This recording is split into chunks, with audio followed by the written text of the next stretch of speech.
Hello and welcome into another episode of Locked On Wolves. Today on the show, the 16-game gauntlet is over. We'll talk about what we learned about the last 16 games for the Wolves against playoff caliber competition, what's been good, what do the Wolves still need to work on, also what to look forward to over the rest of the month of January. We'll also look at the matchup against the Portland Trailblazers. The first time the Wolves have seen the Blazers this season. We'll break down that matchup here as well. It's all coming on the show. Welcome in. You are Locked On Wolves. You are Locked On Timberwolves, your daily Minnesota Timberwolves podcast. Part of the Locked On Podcast Network. Your team every day.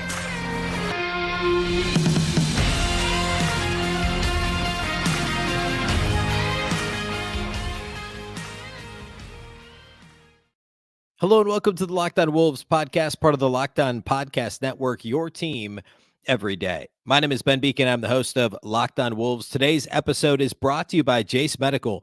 Empower yourself when you purchase a Jase case, providing you with a personal supply of 5 antibiotics that treat 50-plus infections. Get yours today at jasemedical.com and use the code LOCKEDON to get $20 off your order. That's Jase, Jase medical.com.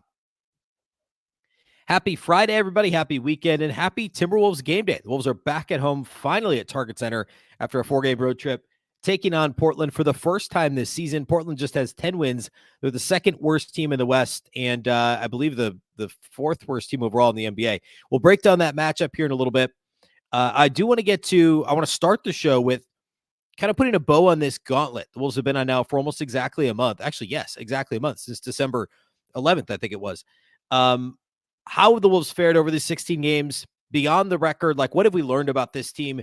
And also peeking ahead at the rest of the month of January, what we can expect out of this team. So we'll do all that on the show here today. First of all, though, a big thank you for making Locked On Wolves your first listen every day. Of course, this show is free and available everywhere, including YouTube, as well as all of your favorite audio platforms. Wherever you like to listen to podcasts, you can find Locked On Wolves. You can also watch on the Locked On Sports Minnesota app, which can be found on both Roku and Amazon Fire TV. And you can also follow on X at Locked On T-Wolves, and also my account, which is at Beecken with 2 B's, 2 E's, C-K-E-N. All right. So the Timberwolves have, since December 11th, the Wolves have played strictly playoff teams. That's all. Only playoff teams. Every single one of these teams is over 500. They're all currently in the play-in or better, and I think actually only 2 or 3 are in the play-in and not simply the top 6 in their conference. It's been a rough stretch, just in terms of the caliber of teams the Wolves have played. They started the stretch. They were actually 5-2 at one point. Actually, at Christmas, they were 5-2 in the first 7 games of the stretch, and then they were 7-3 following the Lakers game on December 30th. Since then, the Wolves have lost 5 out of 7 games. Now, lots of caveats apply. And, I'm not going to go like game by game necessarily. But if we take, I want to first do like a 10,000 foot view. Yeah, maybe not 10,000 foot. We'll call it a 2,000 foot view. And then I want to talk about like actual specifics about what we can take away from this. In terms of that stretch of games, there were only a couple of like bad losses, right? The first loss was the Pelicans game. That one was the one where the Pelicans shot 40 free throws. Zion shot like 20 free throws, and it was just nuts. There's some games you just lose because there's a superstar that's unstoppable. The Wolves couldn't get the offense going. I believe that's the game Ant missed as well. So the Wolves lost that one by 14. I don't think that's a bad loss. Zion was crazy. The Sixers game, Embiid was crazy, right? Like, obviously you take something from that, you learn from it, you realize you can't let Embiid just shoot, 18-footers all day. Fine. I don't think that's a bad loss either. The Thunder game, obviously the Thunder are very, very good. And they're on the Wolves' heels in the West still. I would say that's a bad loss because it wasn't all that competitive down the stretch, and they ended up losing by 23. The Knicks game is a bad loss because they just shouldn't have lost that game. They were up. That was the game they were down in and had to come all the way back. They were down big late in the third and then ended up, within a possession late in the fourth and lost that game. So I'll call that a bad loss. The next Pelicans game, that one was a bit frustrating, certainly a winnable game. That's one of the few games that was, close basically throughout. And then the Dallas loss this last week, another one they easily could have won. Same with Boston. So of the 7 losses during the stretch, I would really only say the Thunder game was completely non-competitive. And it wasn't even completely non-competitive. But I would chalk that up to non-competitive. And I would say the Knicks and Mavs games were maybe the most frustrating. The Boston game was almost like that was kind of house money just because it was the second night of a back-to-back. No Conley, no Gobert. I know Porzingis didn't play, but still. So I would really say they easily could have gone 12-5 or 12-4 during this stretch and only had a couple of bad losses in there. So if you take that step back, it's not like they were, all these teams they lost to, again, they're playoff teams, right? Zion played in both Pelicans games. Kyrie played in the Dallas game that they lost, as well as Luke, obviously. The Boston game, the Wolves themselves were a little more shorthanded. They took that one to overtime. So in general, the results are not crazy, right? In terms of, and I should also note, I said this the other day on the show, 11 of the 16 were on the road. There were 2 back-to-backs in there. And, for the most part, they were playing teams that were mostly full strength. Luka missed the one Dallas game the Wolves won. But I think he's the only superstar that sat during that stretch, if I'm not mistaken. I'm just kind of scanning through it. Actually, the Wolves played Dallas 3 times in that stretch. Luka missed one of them, but he played in the other. Kyrie missed the first 2 and played in the last one. So anyway, there were lots of other layers to this too. And we talked about this on the Minnesota basketball party on Wednesday. Michael Malone, the Nuggets coach, was I'll say he was complaining about the lack of back-to-backs that Minnesota and Oklahoma City have had. But turns out over the course of the season, Jack Borman pointed out on that show, the Wolves will play the same number of back-to-backs. So they're coming for the Wolves. Now, the schedule was relatively easy until this gauntlet. And now the rest of January, we'll talk about here in a minute, it gets much easier for the Wolves once again. In terms of specific elements of the Wolves play that we can take out of this. On the plus side, this is an obvious one. This team is really good. And this defense is for real. If you weren't sure about it, be sure about it now. We are now 37 games into the season. So just shy of halfway. We're 4 games away from halfway. The Timberwolves still have the number 1 defensive rating in the league, despite playing 16 consecutive playoff teams above 500, etc. Over that stretch specifically, the Timberwolves are actually 3rd in defensive rating on cleaning the glass, which filters out garbage time. So specifically since December 11th, when this stretch started, against 16 playoff teams, the Timberwolves are 3rd in defensive rating during the last month. Not the month of January, going back to December 11th, the last 30 days. 16 games, the Wolves are 3rd in defensive rating. Overall for the season, they're still 1st in defensive rating. This defense is for real. Now, the flip side of that coin, the offense has not gotten consistently better. The offense has not improved. Over the last 30 days, over these 16 games, the Wolves offense ranks 19th in offensive rating, according to Cleaning the Glass, which again filters out garbage time. For the season, it's 20th. So the Timberwolves are who we thought they were a month ago, right? It's encouraging because you point to how quote unquote easy, it wasn't always easy, but comparatively how easy the first 2 months of the season were, October, November, the first part of December, compared to the last 30 days against strictly playoff teams. And it's the same thing. The Timberwolves offense and the defense have been effectively the same. In fact, I'll plug this into Cleaning the Glass. I'll plug in the actual first 2 months of the season instead of taking the cumulative number. So we'll go to December 10th, and I'll just confirm what I'm saying here. Over the first, call it 2 months of the season, the Timberwolves had the number 1 defense, and I guess the offense was 13th, according to Cleaning the Glass, which again is a little different than Basketball Reference. So the number 1 defense, the number 13 offense over the first 21 games. The next 16 games, the Wolves had the 3rd best defense and the 19th best offense against really good competition. And overall for the season, they're where you'd expect them to be. They're still the number 1 defense, and they're hovering right around number 20 on offense, depending on where you look.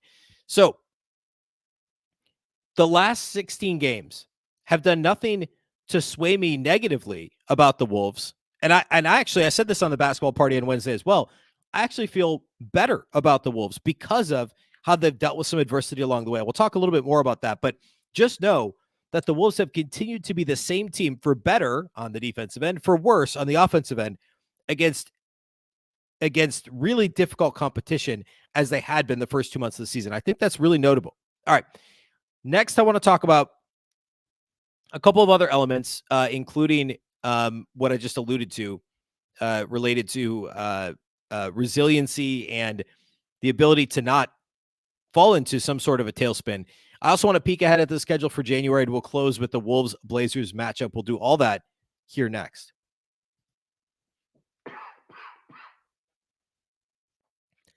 Today's episode of Locked On Wolves is brought to us by our title sponsors at Jase Medical.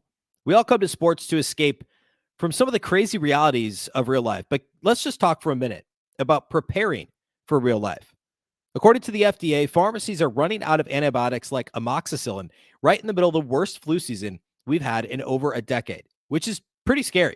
I can't imagine a more helpless feeling than, somebody in my family or my kids or my close family members back home. Anybody getting sick, well, there's a supply chain issue that keep them from the life-saving medication that they might need. But thankfully, my family will be okay because of Jase Medical. The Jase case is a pack of 5 different antibiotics to treat a long list of bacterial illnesses that include UTIs, respiratory infections, sinusitis, skin infections, and more. The stuff could happen to any of us. And of course, this time of year, there's a lot of weather, where I am, and, just not having to have to travel, depending on what the weather is, to get some of those medications is a real sense of a peace of mind. Visit jasemedical.com and complete your physician encounter. It will be reviewed by a board-certified physician, and your medications will be dispensed by a licensed pharmacy at a fraction of the regular cost. It's never been more important to be prepared than it is today. Go to jasemedical.com and use the offer code LOCKEDON to get $20 off your order. Again, jasemedical.com, offer code LOCKEDON to get $20 off your order.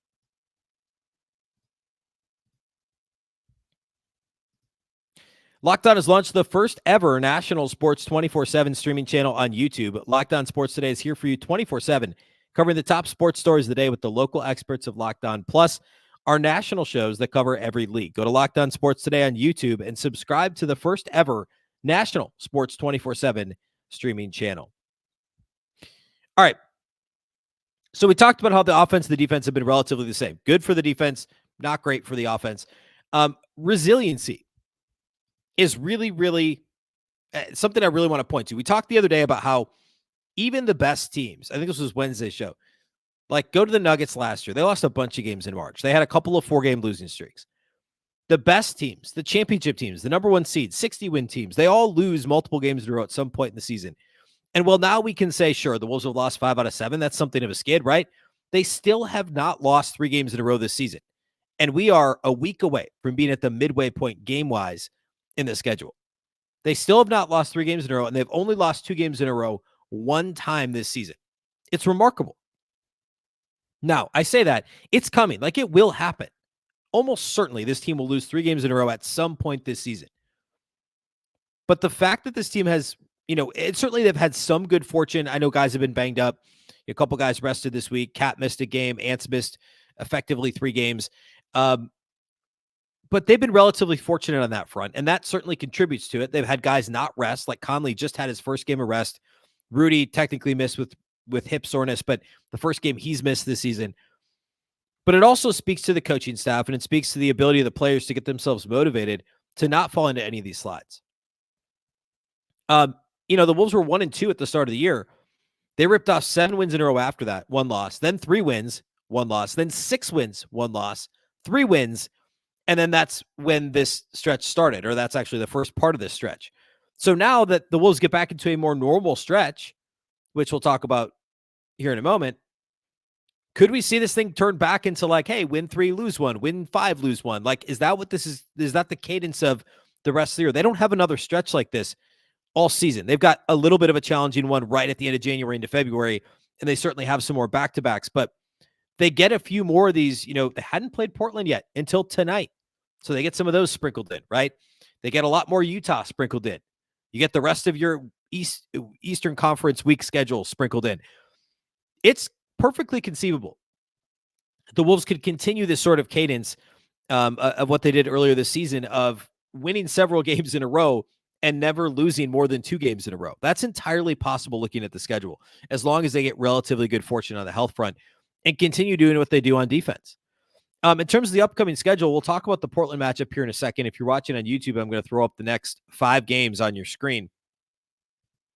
The Wolves take on the Blazers tonight. Of course, Portland's a 10-win team, and they've been playing terribly lately. We'll talk about that here in a minute. So obviously a game the Wolves should win. They get the Clippers at home on Sunday. LA, contract extensions in the news, in general, have been playing much better. We'll talk a little bit about that here in a minute too. And then you go at Detroit, home for Memphis. Of course, no John Morant.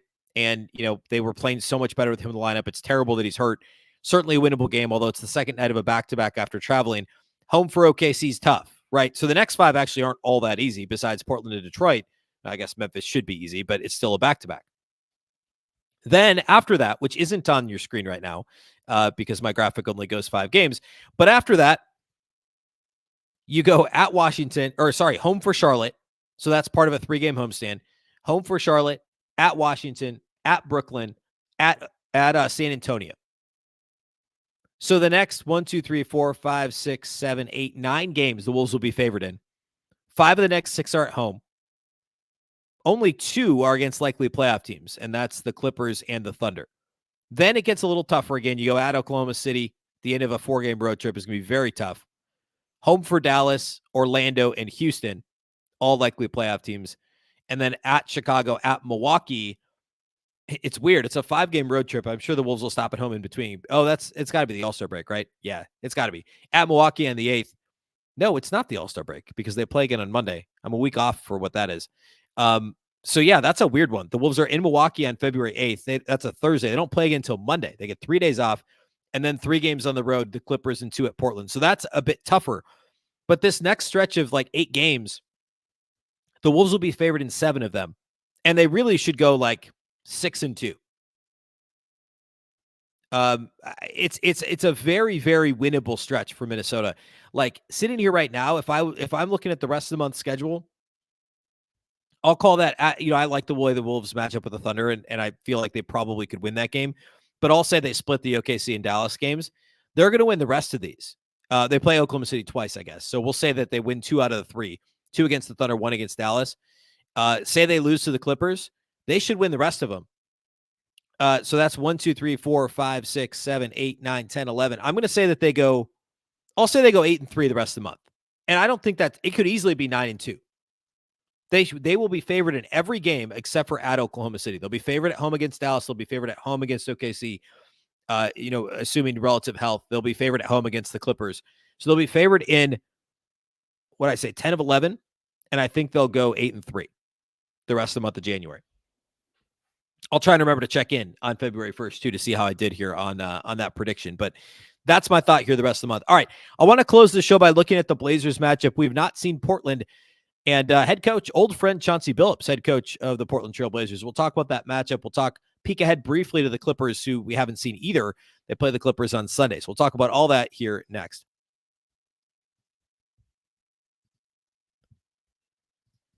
Today's episode of Locked On Wolves is brought to us by our friends over at PrizePicks. PrizePicks is the largest daily fantasy sports platform in North America. They're the easiest and most exciting way to play DFS.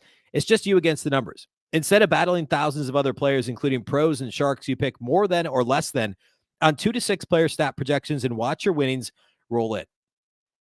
Basketball season is almost halfway over, and football season, we're into the playoffs now.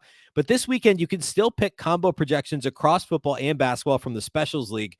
It's a league created specifically for combo projections that include 2 or more players from different sports or leagues. So this weekend, like Saturday, the Chiefs host the Miami Dolphins. You can take Travis Kelce at a 10.5 combo of 3-pointers made, and then receptions. And you could add, whoever else plays Saturday. Say the Lakers play, you could take LeBron James 3-pointers made, combine the 2, pick more than or less than 10.5 or whatever the number is, and watch your winnings roll in. Plus, PrizePicks has a reboot policy, so your entries stay in play even if one of your players gets hurt. For football and basketball, if you have a player who exits in the first half and does not return in the second, that player is rebooted. PrizePicks is the only daily fantasy sports platform that has an injury insurance policy. Go to prizepicks.com/LockedOnNBA. Use the code LockedOnNBA for a first deposit match up to $100. That's prizepicks.com/LockedOnNBA, code Locked On NBA, for a first deposit match up to $100. PrizePicks, daily fantasy sports made easy.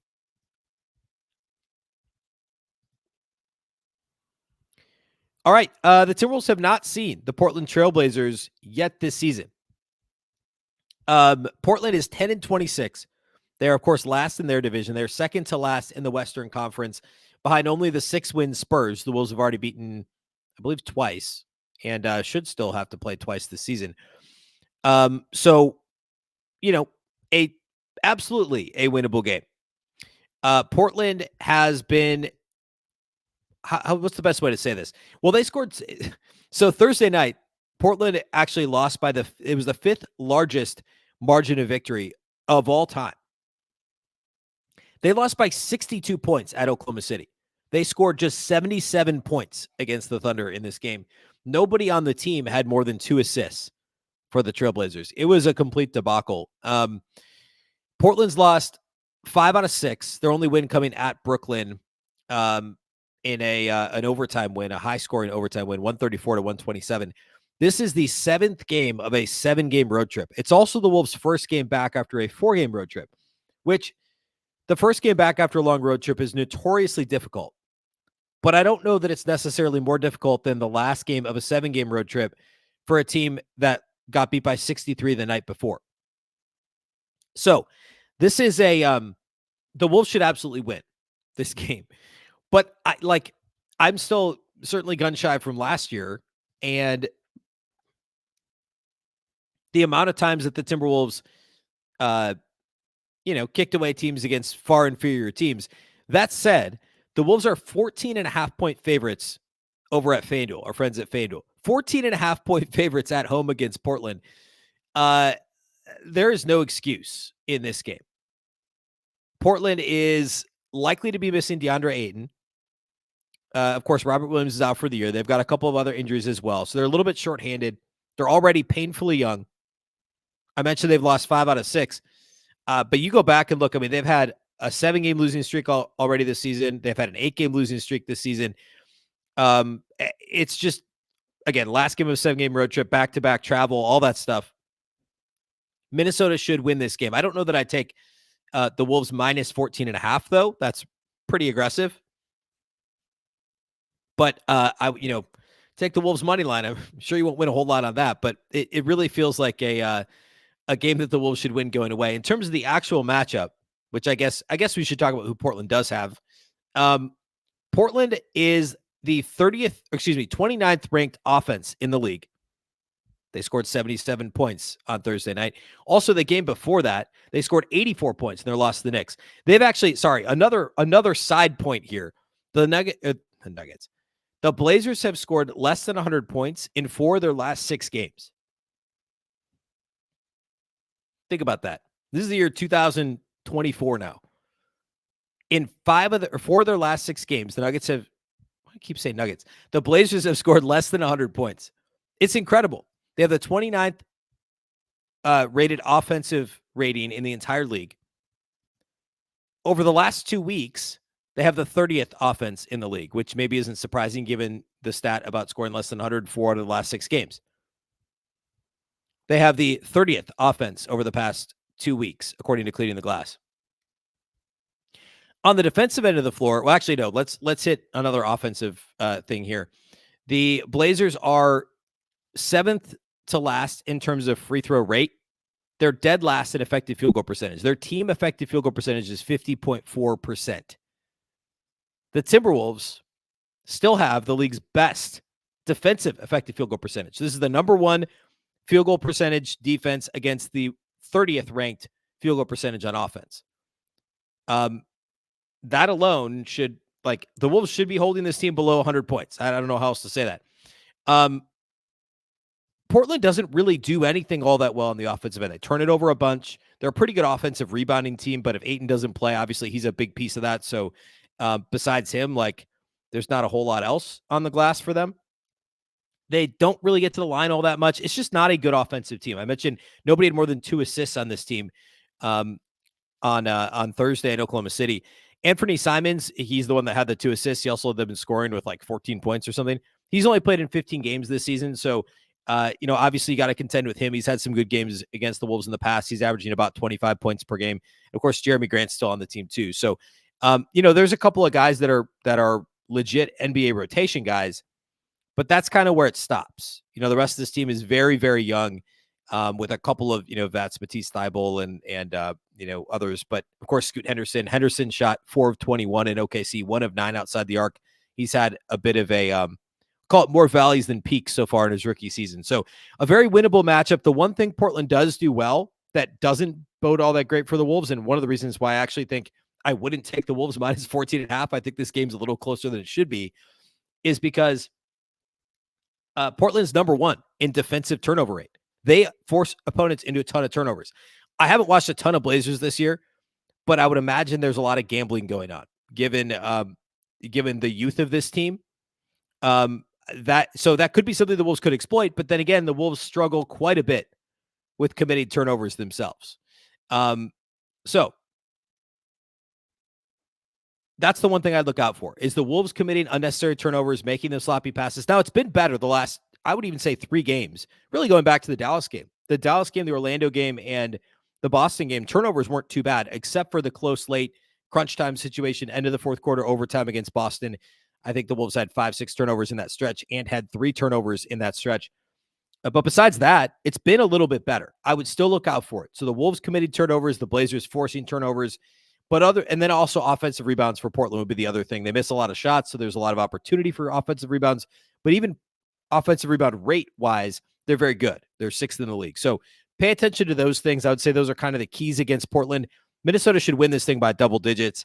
But NBA team just lost by 63 on, the night before. These guys have pride. I don't think it's necessarily going to be a walk in the park, although the Wolves definitely should win. The Wolves then have the Clippers on Sunday, and that game, of course, is also at Target Center. It's a 6 p.m. tip on Sunday, and the Clippers have been playing much, much, much better here recently. They're up to 7th in offensive rating. They're 12th in defensive rating. They're always a tough matchup for anybody, but they've always been a tough matchup for Minnesota. They are a good shooting team. They don't shoot a crazy amount of threes, but percentage-wise, they're 2nd in three-point percentage. They're 5th overall in effective field goal percentage. And you got to deal with Kawhi and PG and James Harden. Like, the Wolves have not seen the Clippers yet this year. So that's going to be a really interesting matchup. Of course, the Wolves are one of the few teams that should have the horses on defense to contend with that trio, just given the amount of length that they have. But I mean, going back to the beginning of December, this is crazy. Since the beginning of December, the Clippers, they were 9-10, or actually 8-10 coming into the month of December. They're now 24-13. So they've gone 16-3 since the start of December. Their only losses at OKC, home against Boston, and at the Lakers. So, like, at OKC, fine. OKC's great. They got blown out there. They got crushed at home by the Celtics right before Christmas. Boston's the best team in the NBA by far. I shouldn't say by far. They're the best team in the NBA. And then they lost the Lakers by 3, so kind of fluky. Otherwise, they're defeating all comers. I still think the Wolves will be favored on Sunday, assuming they're at full strength. But that's going to be a tough one. It's going to be a really difficult game. So after the game Friday night, we'll do the live postcast on Locked On Sports Minnesota on YouTube. I believe it'll be Tyler Metcalf joining Luke Inman on the postcast. Again, Locked On Sports Minnesota on YouTube. And the audio will be right here on the Locked On Wolves audio feed. Same thing on Sunday. And then my next show will be on Monday. So we'll kind of recap the weekend. It'll mostly be post-game pod from Wolves Clippers on Sunday. We'll have the MLK Day show on Monday, and anything key that happens Friday night against Portland. But hopefully there's not a whole lot to say about that game. But that'll be Monday's show, and then the Wolves don't play again until Tuesday. So they don't actually play on Martin Luther King Jr. Day this year. So all that to say, post-game, postcast Friday night, postcast Sunday, my next show on Monday. And make sure, if you can't watch the game Friday night, if you can't catch Wolves Portland in person or on TV, go ahead and listen on the SiriusXM app, on SiriusXM on the SXM app. You can catch every bucket of Wolves Blazers with our buddy Alan Horton on the call, the hometown broadcast with SiriusXM on the SXM app. Just search Minnesota Timberwolves. All right, that's all we have for you today here on the show. A big thank you for making Locked On Wolves your first listen every day.